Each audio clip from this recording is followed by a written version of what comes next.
Ultimamente eu me deparei várias vezes com esse sofisma de que o Senhor Jesus não condena a homossexualidade na Bíblia e que, portanto, o crente não possui base bíblica para fazê-lo, uma vez que o que importa é aquilo que sai da boca do Senhor Jesus Cristo em primeira pessoa. Eu venho me deparando com isso em diversas ocasiões, nos últimos 2 ou 3 anos. Isso já chegou até mim através de um youtuber muito conhecido, um youtuber que se dizia conservador e que na época em que ele se dizia conservador, eu fiz um vídeo aqui apontando certas opiniões dele, certas declarações muito esquisitas, muito estranhas, que já me cheiravam mal naquela época, uma certa inclinação para o universalismo, para o ecumenismo. Então, esse cara, que tem uns 2 ou 3 canais, todos muito bem sucedidos, é uma pessoa que já colocou isso para a massa que o acompanha, né?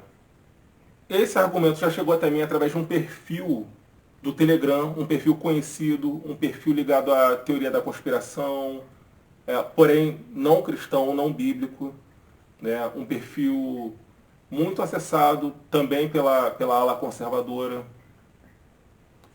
Esse argumento já chegou até mim através de uma entrevista de um dublador. Eu estava outro dia assistindo uma entrevista com o dublador do Spectroman, que é uma série clássica, uma série antiga japonesa, né? Eu assistia quando era pequeno. Aliás, eu gosto de série antiga, né? De seriados antigos. Eu tenho essa coisa de cultura retrô. E eu estava assistindo a entrevista dele, contando os bastidores da dublagem, do seriado. E do nada, ele cita em tom de aprovação uma fala do Papa Francisco, né? Do Bergoglio, que acabou de ir para o inferno, onde ele afirmou exatamente isso, que o Senhor Jesus não critica, não se posiciona contra a homossexualidade na Bíblia. Isso já chegou até mim através de um trecho de um sermão de um pastor chamado Vold Balkan. Vold Balkan, um pastor muito conhecido no meio calvinista, nem é fundamentalista, nem é da linha que eu sigo, onde ele apresenta uma refutação. E ele apresenta uma refutação em cima de um ponto que eu coloquei aqui naquele vídeo sobre as palavras de Jesus em destaque. Então, que é o seguinte: toda a palavra é Jesus, toda a Bíblia é Jesus, portanto, qualquer trecho das Escrituras é Jesus falando. Ele refuta essa ideia utilizando esse argumento. Só que esse argumento ele funciona para o crente, ele funciona para o cristão. Ele não funciona para o ímpio, né? Ele não funciona para o homem natural. Como diz lá em 1 Coríntios 2, 14 e 15. O homem natural não compreende as coisas do Espírito de Deus. Não compreende. Porque lhe parecem loucura. E não pode entendê-las porque elas se discernem espiritualmente. Aliás, se você for até uma King James, aqui eu estou trazendo a versão da ACF, mas se você pegar esse texto numa King James, ele é melhor construído ainda. A construção é bem melhor, porque você tira essa redundância, né?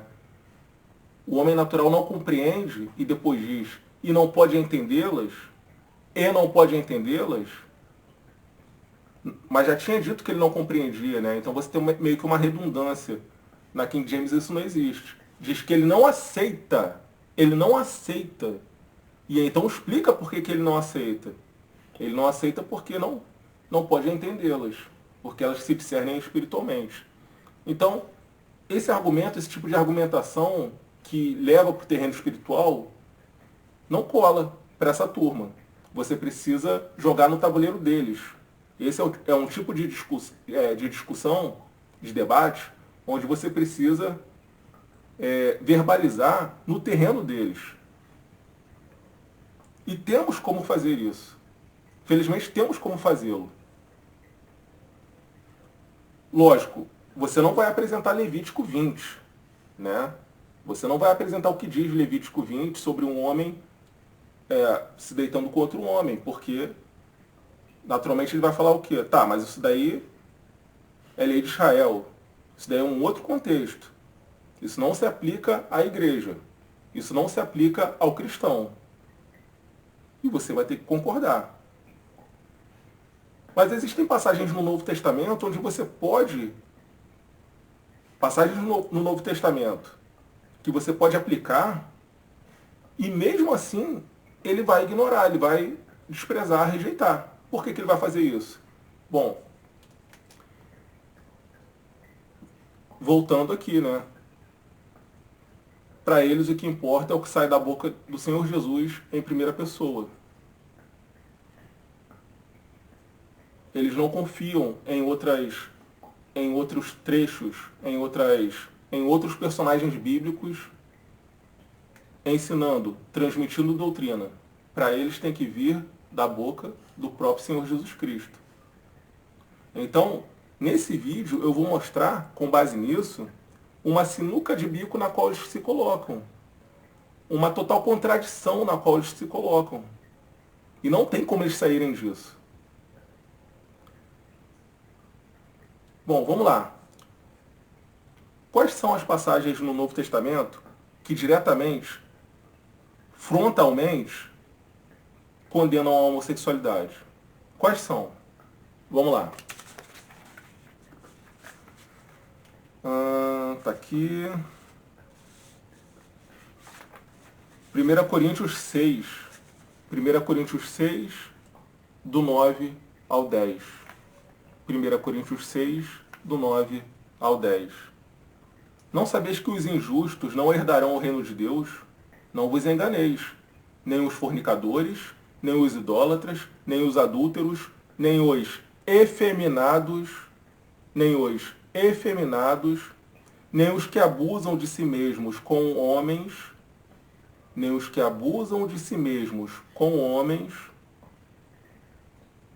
Aqui é King James. Em outras traduções você vai encontrar aqui sodomitas.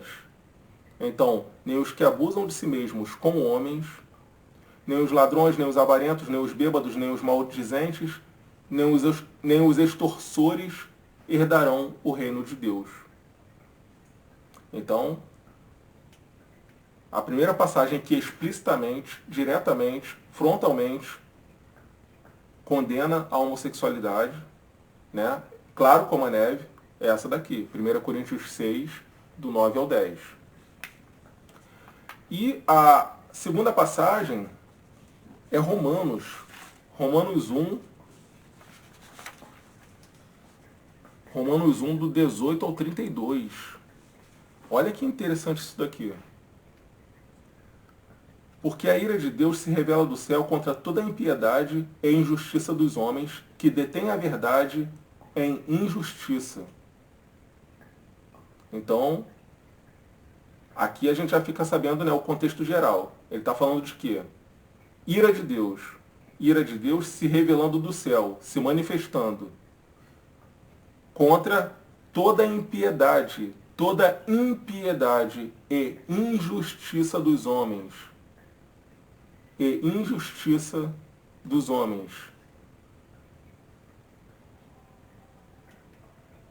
Então no 19 ele segue. Porquanto o que de Deus se pode conhecer neles se manifesta, porque Deus lhes manifestou. Porque as suas coisas invisíveis, desde a criação do mundo, são claramente vistas, sendo entendidas pelas coisas que são feitas, até o seu eterno poder e divindade, de maneira que são indesculpáveis.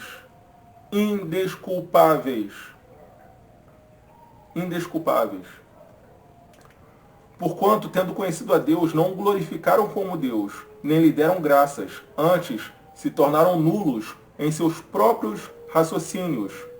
E o coração insensato deles se obscureceu. Dizendo-se sábios, tornaram-se loucos.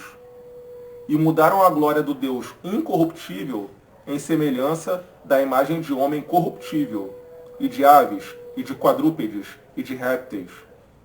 Por isso também Deus os entregou às concupiscências do seu coração, à imundícia, para desonrarem os seus corpos entre si. Então aqui começa. Isso daqui é uma lei espiritual que você encontra em todas as dispensações bíblicas. De Gênesis a Apocalipse você vai encontrar isso daqui, que é, quanto mais um homem se afunda em pecado, quanto mais um homem busca pecado, mais Deus o empurra para o pecado. Mais Deus o empurra para o pecado. Ou se você quiser traduzir isso de uma forma mais branda, né? Cada passo para trás que você dá em relação a Deus, Deus dá 5 passos em relação a você. É basicamente isso. Quanto mais você se afasta de Deus, Deus se afasta de você. Então, automaticamente você é empurrado ainda mais para as trevas. Essa é a relação do homem com o pecado. E é disso que ele está falando aqui. Por isso também Deus os entregou às concupiscências do seu coração, à imundícia, para desonrarem os seus corpos entre si. Então está falando sobre desonrar corpos, desonra de corpos, uns com os outros. De que forma isso se dá? Né? De que forma? Os quais mudaram a verdade de Deus em mentira. Os quais mudaram a verdade de Deus em mentira e adoraram e serviram a criatura antes do que ao Criador, que é bendito eternamente. Amém. Por causa disso, Deus os entregou às paixões infames, porque até as suas mulheres mudaram o uso natural no contrário à natureza. Olha só, Deus os entregou a paixões infames, porque até as suas mulheres mudaram o uso natural no contrário à natureza. É o que mais vemos atualmente, né? Mulheres fugindo da feminilidade, mulheres fugindo da sua naturalidade. Uma total deformação da feminilidade, do papel da mulher na sociedade. E semelhantemente, também os homens, deixando o uso natural da mulher, se inflamaram em sua sensualidade uns para com os outros. Então, olha como começa o 27. E semelhantemente, ou seja, semelhantemente a quê? A mudança do uso natural das mulheres, no contrário à natureza, que a gente leu aqui no 26. Então, semelhante ao que acontece com as mulheres aqui, ele vem e diz que acontece com os homens. Como eu disse, o 26 está falando sobre quebra dos padrões de feminilidade, que é exatamente a proposta do feminismo. As grandes pensadoras feministas eram lésbicas. E no 27 ele diz, e semelhante também os homens, deixando o uso natural da mulher, então homens que deixam o uso natural da mulher, se inflamaram em sua sensualidade uns para com os outros, homens com homens, cometendo torpeza. Então ele está dizendo que isso é torpeza. Ele está chamando isso aqui de torpeza. E recebendo em si mesmos a recompensa que convinha ao seu acerto. Não, ao seu erro. Então, depois de chamar de torpeza, ele chama de erro. Ele chama de erro. E ele diz que eles recebem uma recompensa por esse erro. Muito claro, né? Muito claro. Não tem o que interpretar aqui. E como eles não aprovaram ter Deus em seu conhecimento, Deus os entregou a um sentimento reprovável. Sentimento reprovável. Sentimento reprovável. Sentimento reprovável. Para fazerem coisas que não convêm. Para fazerem coisas que não convêm. Para fazerem coisas que não convêm. estando cheios de toda a injustiça, fornicação, malícia, avareza, maldade, cheios de inveja, homicídios, contendas, engano, malignidade, murmuradores, sonegadores, aborrecedores de Deus, insolentes, soberbos, jactanciosos, inventores de males, desobedientes aos pais, sem entendimento, infiéis nos contratos, sem afeição natural, sem afeição natural, sem afeição natural. O afeto deles é antinatural.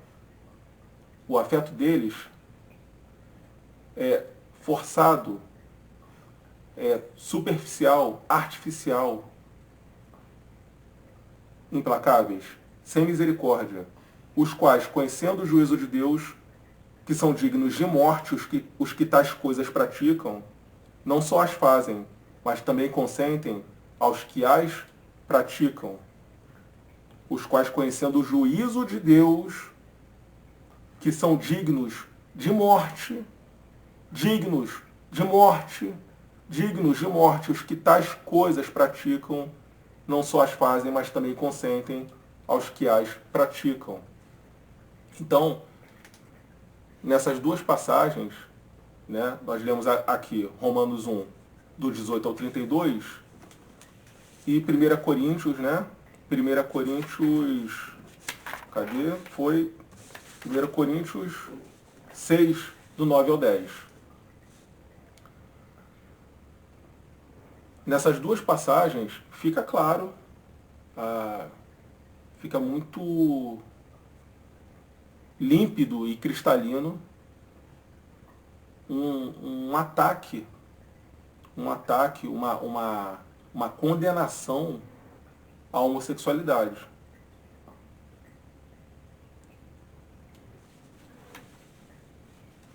Só que isso daqui também não serve para eles. Não serve para eles. Aí você vai me perguntar, poxa, Leandro, mas nada serve para eles? Então o argumento deles é muito forçado, né? Eles precisam forçar muito a barra para defender que a Bíblia não condena a homossexualidade, porque nada serve. Nada serve, né? Sim, basicamente é isso.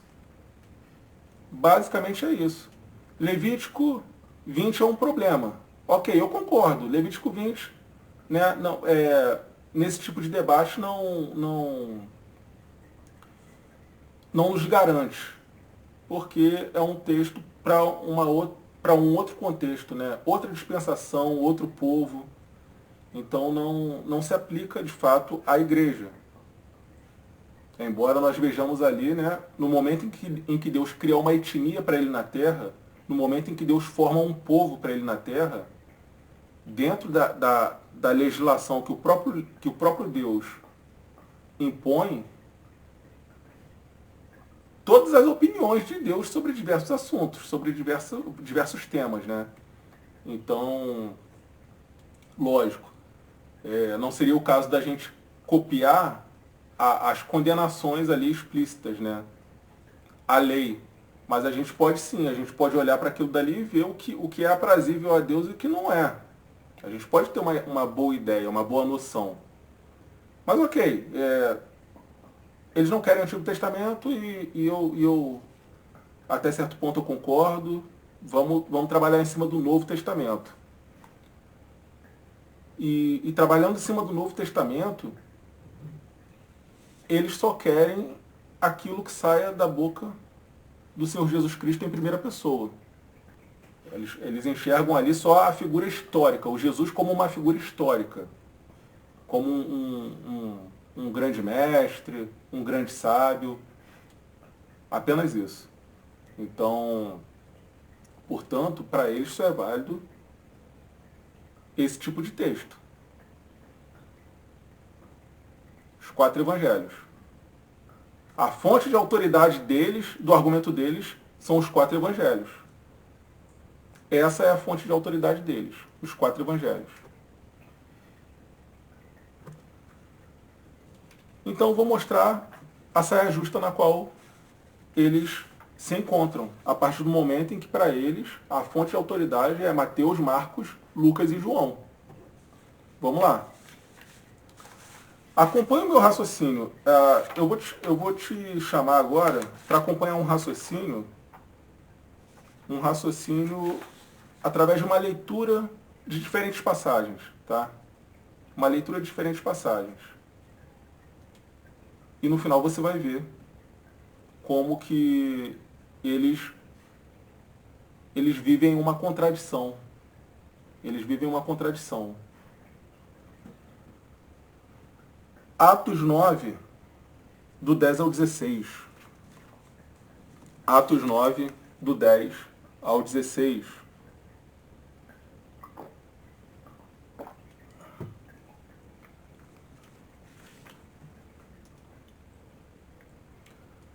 E havia em Damasco certo discípulo chamado Ananias. E o Senhor lhe disse numa visão, Ananias. E ele respondeu, eis-me aqui, Senhor. E o Senhor lhe disse, levanta-te e vai à rua chamada direita, e pergunta na casa de Judas por um homem de Tarso chamado Saulo, pois eis que ele está orando. E viu numa visão um homem chamado Ananias entrando e pondo sobre ele a mão, para que recuperasse a vista. Então Ananias respondeu, Senhor, ouvi de muitos acerca deste homem, quantos males tem feito aos teus santos em Jerusalém. E aqui ele tem a autoridade dos principais sacerdotes para prender todos os que invocam o teu nome. Mas o Senhor lhe disse, vai, porque este é para mim um vaso escolhido, para levar o meu nome diante dos gentios, e dos reis e dos filhos de Israel. Porque eu lhe mostrarei quanto deve padecer pelo meu nome. Então nós temos aqui nessa primeira passagem de Atos um testemunho muito forte a favor de Paulo. Nós temos um testemunho muito forte a favor de Paulo aqui, né? Ananias, o Senhor fala com Ananias e dá a ele a tarefa de ir até Paulo, né? Ele dá a ele a tarefa de ir até Paulo e impor as mãos sobre Paulo. Ananias tenta contra-argumentar, né? Ele questiona, mas vem cá, esse sujeito não presta, né? Parafraseando, esse sujeito não presta. Ele caça cristãos. Como assim? Como assim, Senhor? E Deus reforça. Não, pode ir.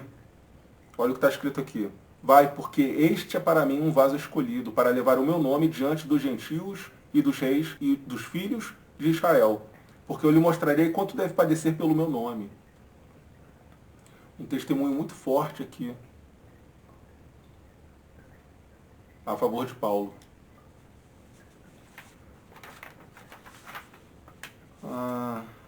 Atos 18. Atos 18, versículos 9 e 10. Atos 18, 9 e 10. Então o Senhor falou a Paulo de noite por uma visão. Não temas, mas fala, e não te cales, porque eu estou contigo, e ninguém porá a mão sobre ti para te fazer mal, pois tenho muito povo nesta cidade. Novamente, o Senhor falou a Paulo, o Senhor falou a Paulo, o Senhor falou a Paulo, de noite por uma visão. Não temas, mas fala, e não te cales, porque eu estou contigo. Eu estou contigo. Atos 23, 11. Atos 23, 11. Na noite seguinte, o Senhor pôs-se ao lado dele e disse, tem bom ânimo, Paulo, pois assim como deste testemunho de mim em Jerusalém, assim também é necessário que dês testemunho em Roma. Na noite seguinte, o Senhor pôs-se ao lado dele e disse, tem bom ânimo, Paulo, pois assim como deste testemunho de mim em Jerusalém, assim também é necessário que dês testemunho em Roma. Em Roma. Eu pensei que Roma estivesse em boas mãos. Eu pensei que Roma tivesse um Papa Pedro. Ué, cadê Pedro, Papa de Roma? Que Paulo teve que depois ser convertido e dar testemunho lá. Né? Mas voltando aqui. Então, nós percebemos nessas duas passagens, né, que o Senhor Jesus ele aparecia a Paulo. Ele aparecia a Paulo e falava com ele. Outro testemunho poderosíssimo a favor do ministério de Paulo, do ministério do apóstolo Paulo, portanto. Né? Alguma dúvida? Não, né? Dúvida nenhuma. O Senhor Jesus, muito enfaticamente, muito claramente, usando o apóstolo Paulo como um vaso escolhido,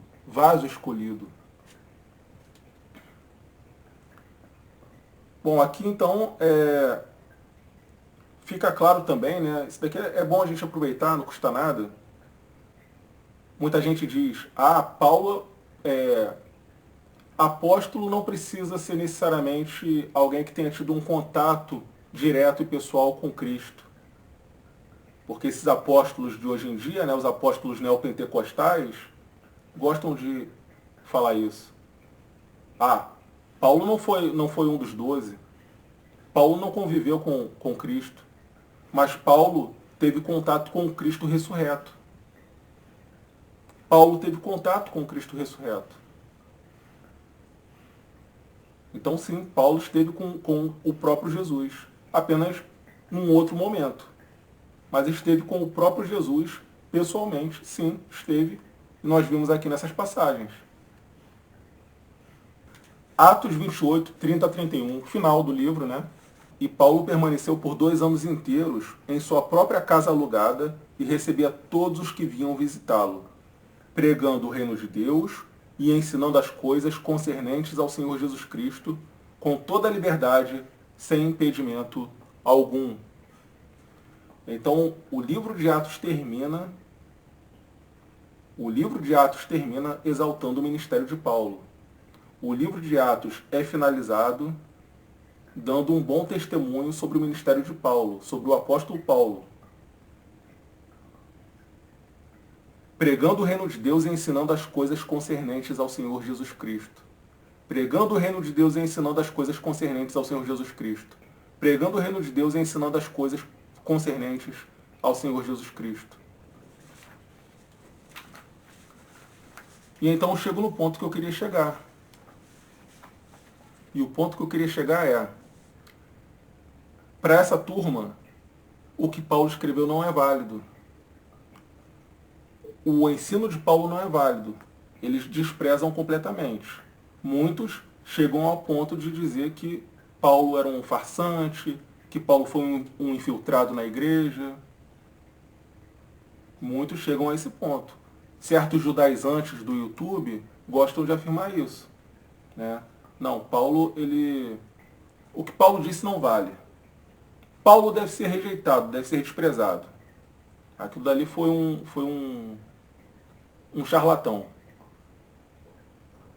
Então, lógico, a partir do momento que Paulo deve ser desprezado, né? Os textos que eu li aqui com vocês, de 1 Coríntios 6, de 9 a 10, e de Romanos 1, do 18 ao 32, também devem ser desprezados. Logo, não vale. Só o que sai da boca do Senhor Jesus Cristo nos 4 evangelhos. Né? Ok. Mas eu mostrei aqui que em Atos nós temos um excelente testemunho da figura de Paulo, do ministério de Paulo. Nós vemos muito claramente a relação de intimidade que Paulo tinha com Deus e com Jesus Cristo. O Jesus Cristo ressurreto. Fica muito nítido, né? Nesses textos que eu mostrei para vocês, a relação, a intimidade que Paulo tinha e a maneira como Deus o envia. E aí eu pergunto, que que Lucas vale para eles como evangelho e não vale como Atos dos Apóstolos? O mesmo escritor. Lucas escreveu o Evangelho de Lucas e escreveu Atos. E escreveu Atos. O mesmo cara que escreveu, para essa gente não, inspiração do Espírito Santo não existe, tá? Então vamos lá. O mesmo cara que escreveu o Evangelho de Lucas escreveu o livro de Atos, que mostra Paulo como um servo genuíno de Jesus Cristo, como um porta-voz genuíno de Jesus Cristo, poderosamente usado por Jesus Cristo. O mesmo Lucas deu testemunho sobre Paulo, um testemunho muito forte, conforme lemos aqui. Muito enfático, muito contundente. Então por que Lucas... Não, só vale o que Jesus disse nos evangelhos, e você não tem Jesus abertamente, diretamente nos evangelhos, se manifestando contra a homossexualidade. Ok. Mas você tem Paulo. Mas Paulo não vale. Ué, mas Paulo é legitimado. Paulo é legitimado por um dos escritores dos evangelhos que você considera autoridade. Uma das suas fontes de autoridade legitima Paulo. O livro de Atos. O livro de Atos. O livro de Atos legitima o ministério de Paulo. E o escritor de Atos é uma das suas fontes de autoridade para afirmar que Jesus nunca falou contra a homossexualidade. Portanto, aqui está a contradição, a sinuca de bico, a irracionalidade dessa gente. Essa é a justa que eu queria trazer. Então, da próxima vez em que você escutar esse argumento sem vergonha, essa cretinice de que só vale o que o Senhor Jesus diz em primeira pessoa, nos evangelhos, lembre-se disso. Lembre-se disso. A fonte de autoridade deles, uma das fontes de autoridade, né, são 4 fontes de autoridade, Mateus, Marcos, Lucas e João, uma dessas fontes de autoridade legitima o ministério do cara que escreveu Romanos 1, do 18 ao 32, e 1 Coríntios 6, do 9 ao 10.